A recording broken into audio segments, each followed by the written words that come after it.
For those of you who love the WolfQuest game, developed by Eduweb, don't know if I'm saying that right, you know that it's a 3D life simulation game where you play as your own customized wolf and you get to explore Yellowstone National Park. You get to hunt elk, meet other wolves, have pups, and so much more.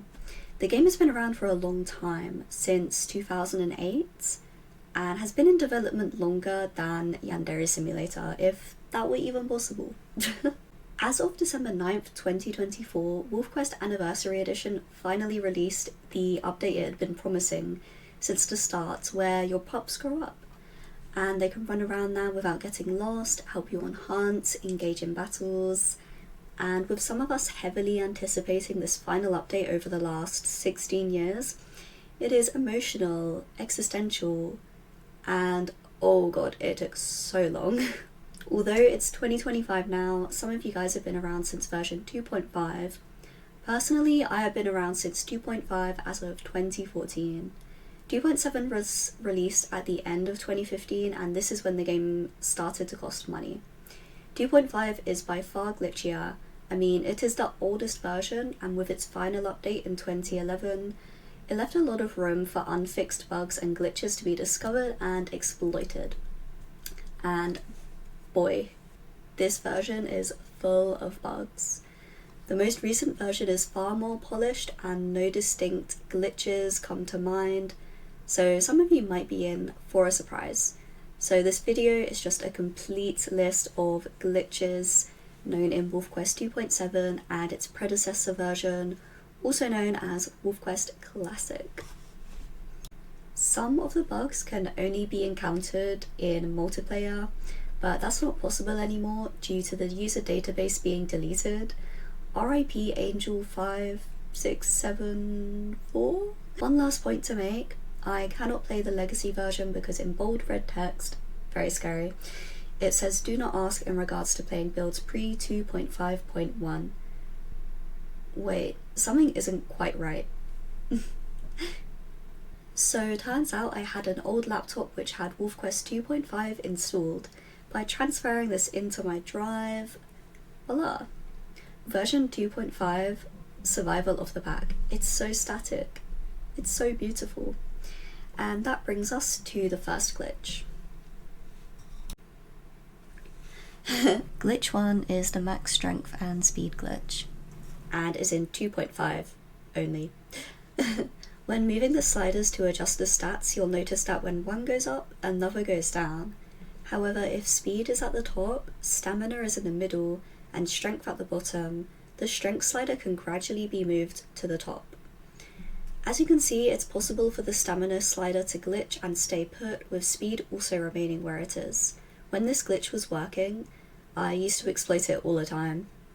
Also, I'm making my wolf ginger. Look at how empty the game is. It really has that liminal space vibe. It definitely feels nostalgic to be back. Moving the wolf is so janky, I'm actually fighting this camera just so I can turn and face where I want to go.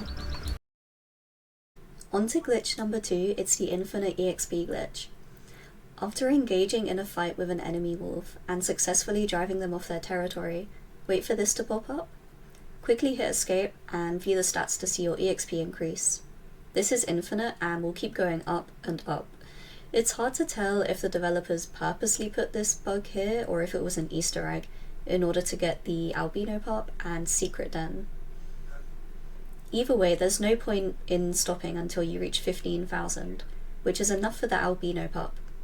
As many of the old players remember, it is possible to get an albino pup in this version and 2.7.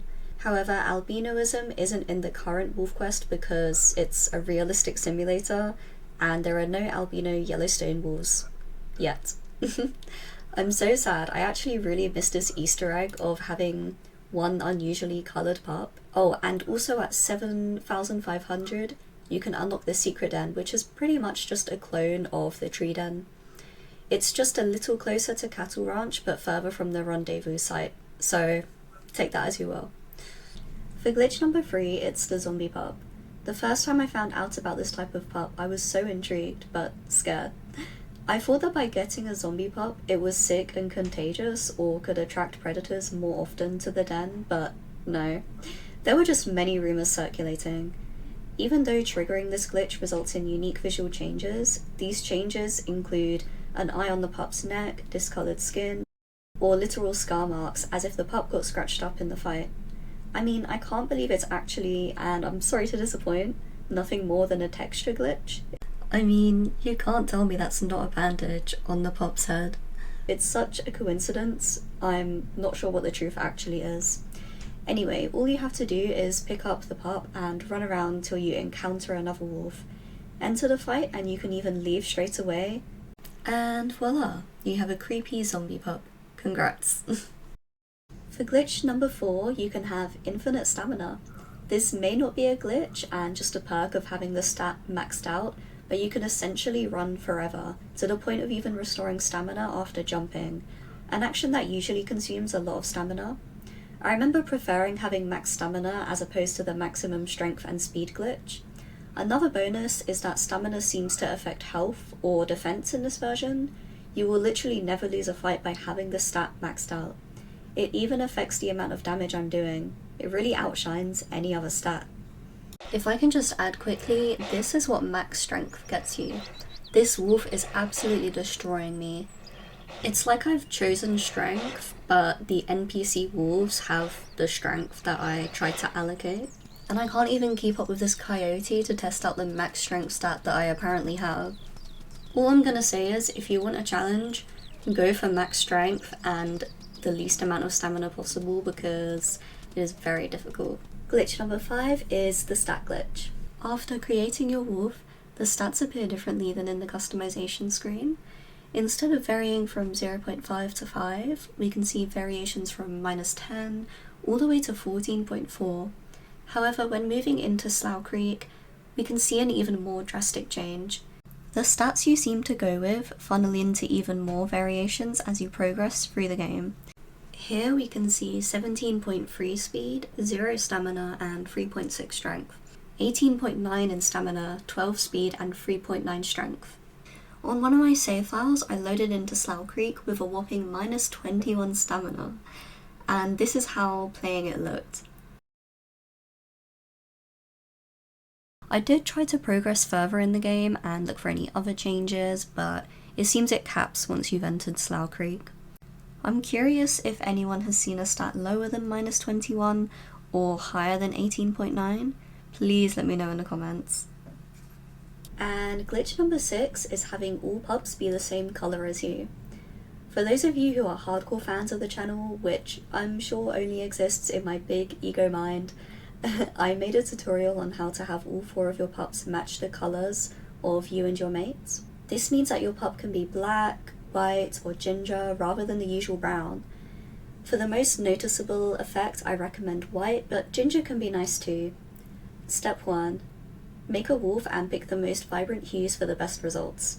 Step 2. Find a mate that matches your wolf's coat as closely as possible. For this part, I recommend abusing the way the game generates a new wolf just by walking back and forth a couple of steps. As you can see, it's flicking between females, males, and dispersals and the speckleman wolves. And just do this until you get your desired coloured mate. For step 3, give birth to your pups and kill them all. Yes, I know it's sad, but put it this way, you're not supposed to play the game this way, and in order to exploit a glitch, there are a few rules that you're gonna have to break. For this step, I recommend drowning. Out of context, this would sound so bad. The first time you try this, it'll pop up that there are mouse to feed, click OK, and quickly head back to the river so you can finish the job. Yay! Once all pups have been killed, this is the prompt you will see. Click restart with pups, and there you are. If your mate doesn't match your wolf's colour, there may be a mix of colours, but if it does match, then you have some very fancy looking pups.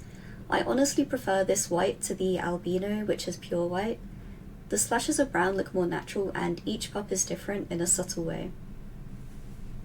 Other glitches include carcasses spawning way too frequently to actually need to hunt, and sometimes multiple spawning on the exact same spot, and also spawning right where you're trying to go. This annoying wolf spawn that's actually out of bounds, meaning you have to leave the entire territory and regenerate the spawn.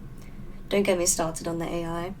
The stupid bite icon not appearing, but oh, this is probably the most badass thing that can happen in the game. This hawk never actually landing to attack me. And why is the camera doing this? Like, what is the enemy here? And enjoy this very stressful scenario. Also, this silly screen you're locked into once loading in at the rendezvous site. And yeah, that's about all I can think of from my many years of experience in playing and role-playing in this game. Thank you so much for watching. Please give this video a big thumbs up, comment, subscribe, share. Let me know what topics you'd like me to talk about next, or any other suggestions you may have.